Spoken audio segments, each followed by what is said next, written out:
Déjeme prender la luz porque se me puso oscura de repente la habitación. Así por lo menos. Bien. Continuamos entonces. Bien.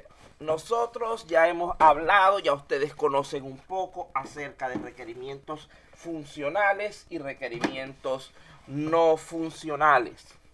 Vamos nuevamente a ampliar un poco esa información para poder continuar.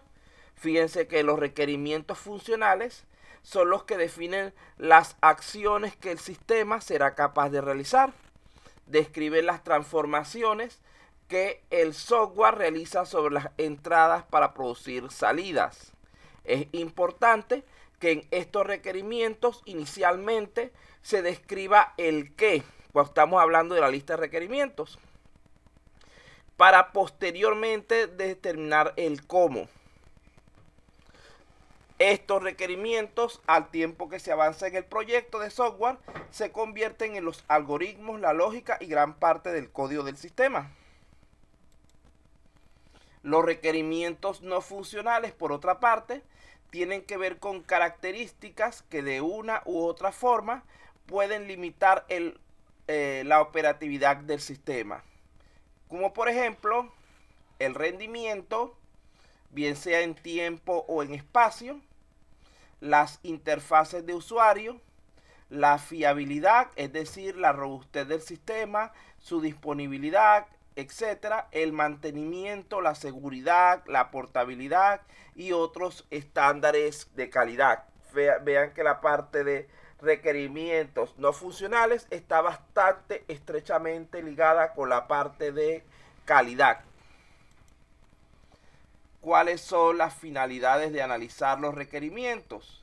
Bueno, en primer lugar, analizamos los requerimientos para tratar de entender el problema, ya que esto va a brindar al usuario todo lo necesario para que pueda trabajar en conjunto con el software desarrollado, obteniendo así los mejores resultados posibles.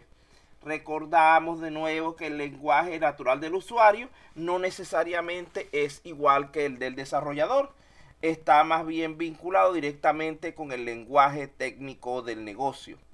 En segundo lugar, el analizar los requerimientos nos va a servir como marco de referencia, al permitir tener un control más completo en la etapa de creación del software, en cuanto al tiempo de desarrollo y en cuanto a los costos. En tercer lugar, nos va a permitir apoyar el proceso de desarrollo de software, la utilización de métodos más eficientes que permitan el mejor aprovechamiento del software según sea la finalidad de uso del mismo. Y esta finalidad de uso se establece a través de los requerimientos. En cuarto lugar, va a aumentar la calidad del software desarrollado al disminuir los riesgos de mal funcionamiento y de funcionamiento no acorde con lo que el cliente necesita. Ahora bien, cuando estamos generando requerimientos, pueden presentarse ciertas dificultades. Aquí tenemos algunas de ellas. En primer lugar, los requerimientos no siempre son obvios y pueden provenir de muchas fuentes, lo cual complica bastante su correcta identificación y selección. En segundo lugar, los requerimientos pueden ser difíciles de explicar en palabras, ya que el lenguaje es ambiguo. No es lo mismo hacer las cosas que decir cómo se hacen. En tercer lugar, la cantidad de requerimientos de un proyecto puede ser difícil de manejar. Generalmente, a pesar de que aquí hemos hablado de 2, de 3, de 4 requerimientos, generalmente puede presentarse la situación que en el proyecto se manejen cientos o miles de requerimientos diferentes. Entonces vean que esto dificultaría lo que es el manejo de dichos elementos, implicando que debemos tener un mayor cuidado en la gestión y administración de los mismos. Y todavía aquí no acaban las dificultades. Vean que hay muchas cosas que se pueden considerar como dificultades cuando estamos trabajando con requerimientos. También puede darse el hecho de que el usuario, a pesar de ser un experto realizando el proceso, sea incapaz de explicar lo que se hace. Como se dijo al principio, no es lo mismo hacer las cosas que decirlas en palabras, que explicarlas para convertirlas en requerimientos. Por otro lado, las personas tienden a recordar lo excepcional y a olvidar lo rutinario, lo cual es sumamente malo para nosotros. ¿Por qué? Un sistema computarizado generalmente lo que hace es ocuparse de las situaciones rutinarias. Y si los usuarios, los clientes, las personas encargadas de darnos la información olvidan las actividades rutinarias por considerarlas obvias, va a ser más difícil construir el sistema.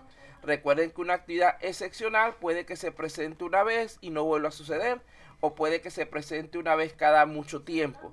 Y estas son actividades que generalmente se buscan la manera de gestionar, pero no son las más prioritarias dentro de nuestro proyecto, sino las prioritarias son aquellas que la persona tiene que hacer continuamente y son las que nos ayudan a poder desarrollar un sistema para su uso repetido, lo cual haga que su costo de construcción sea consumido, sea disuelto por sus múltiples usos. Imaginemos, por ejemplo, un sistema donde nos cueste 10.000 soles crear el programa y resulta ser que es para una situación de tipo excepcional y la situación se presenta una vez al año. Entonces quiere decir que si se presenta así, el hecho de usar el problema para esa situación nos va a costar 10.000 soles por cada uso. En cambio, si es para una situación repetitiva que se repite 10, 100 o 1000 veces por cada día, rápidamente se nos va a disolver el costo. Porque si lo usamos 1.000.000 de veces, costó 10.000 soles, ya lo que nos está costando es 1 centavo cada operación. Si lo usamos 10 millones de veces, ya el costo desapareció prácticamente por completo porque no hay una denominación monetaria realmente capaz de cubrir montos tan pequeños. Inclusive aquí en el Perú ustedes saben que una moneda por debajo de 10 centavos no se utiliza. Entonces ya cualquier cosa que digamos que tiene un valor menor que eso, prácticamente podemos, en teoría o para comodidad, colocarlo como si fuera costo cero. Los usuarios tienen muchas veces la costumbre de hablar de lo que no funciona, en lugar de explicar lo que sí está trabajando bien. Eso también va a dificultarnos el establecimiento adecuado de los requerimientos. Y en último lugar, los distintos usuarios pueden tener diferentes vocabularios entre sí y estos vocabularios en conjunto pueden ser diferentes al de los desarrolladores. Imaginemos una empresa donde haya múltiples tipos de tareas, donde hayan doctores, hayan abogados, sea tipo una fundación multipropósito y que, por ejemplo, el doctor tenga su terminología, el abogado tenga su terminología, el contador la tenga, el ingeniero la tenga, etcétera. Si no unificamos criterios, sería imposible que todos nos comprendamos.